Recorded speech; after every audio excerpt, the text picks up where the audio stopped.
High friends welcome to रेंसरना channel रेंसरना channel इनकी रोम सुवैयाना தொண்டைக்கு இதமான சூப்பரான ஓம ரசம் தான் பார்க்க போறோம். ஓம ரசம் சளி இருமல்லாம் இருக்கும்போது நம்ம செஞ்சு சாப்பிட்டா தொண்டைக்கு ரொம்ப இதமா இருக்கும். எளிமையான முறையில செஞ்சிரலாம்.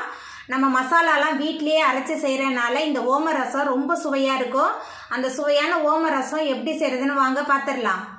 ஓம ரசம் பண்றதுக்கு 1 டேபிள் ஸ்பூன் அளவுக்கு மல்லி, 1/2 ஸ்பூன் சீரகம், 1/2 ஸ்பூன் மிளகு, 1 டீஸ்பூன் அளவுக்கு ஓமம், 1 காஞ்ச மிளகாய் எல்லாத்தையும் சேர்த்துட்டு நம்ம பவுட்ரு பண்ணிடலாம். மிக்சியில் சேர்த்து அரைச்சதை பவுட்ரு பண்ணியாச்சு. பாருங்கள் எவ்வளோ கொரப்பாக இருக்குன்னு. நைஸாக அரைக்கக்கூடாது, இந்த மாதிரி கொரப்பாக தான் அரைச்சி எடுத்துக்கணும். ரசப்பொடிக்கு அரைச்சி அதே மிக்சி ஜாரில் 2 தக்காளி பழம் சேர்த்துட்டு விழுதாக அரைச்சிட்டு வந்துடலாம். 2 தக்காளியும் விழுதாக அரைச்சி எடுத்துகிட்டு வந்தாச்சு. இப்போ ஓம ரசம் எப்படி பண்ணுறதுன்னு பார்த்துடலாம். ஓம ரசம் பண்ணுறதுக்கு 1 டீஸ்பூன் அளவுக்கு எண்ணெய் சேர்த்துடலாம். எண்ணெய் சூடாயிட்டு இதில் கொஞ்சமாக கடுகு, கூடவே கொஞ்சம் வெந்தயம்.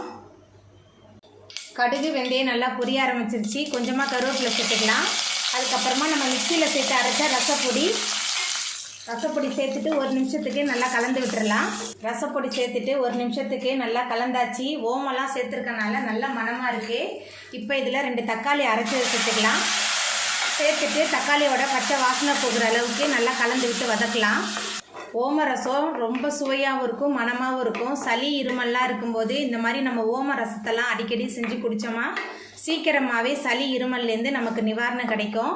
நம்ம சேர்த்த தக்காளி பழம் நல்லா வதங்கி வந்துருச்சு.